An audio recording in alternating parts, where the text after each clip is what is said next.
Well, a church in Columbia that came to be just after the turn of the century is celebrating its birthday. News 19's Peyton Lewis has the story of this historic space and how they're recognizing this year as a resurrection rather than a birthday.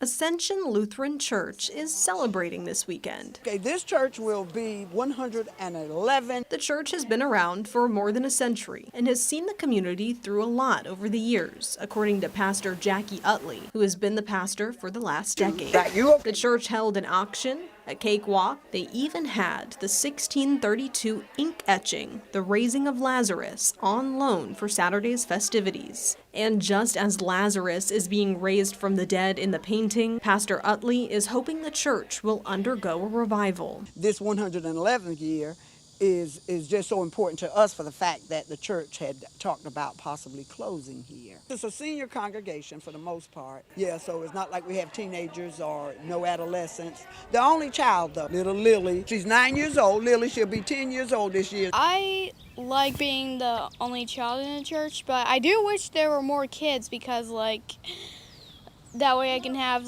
friends that are, my age. Church member Alma Sharp says the older members of the congregation are a large part of why the church is so small. 80s, 90s, 100.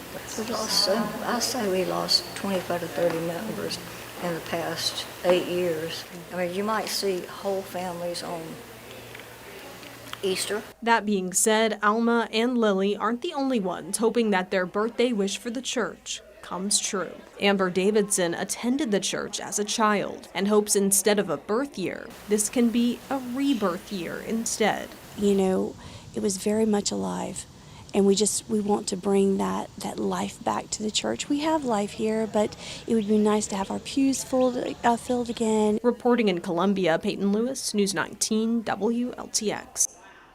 Now, this church historian you just heard from says she's been working with Historic Columbia and has applied for a historic registration status for the church in order to help preserve the building.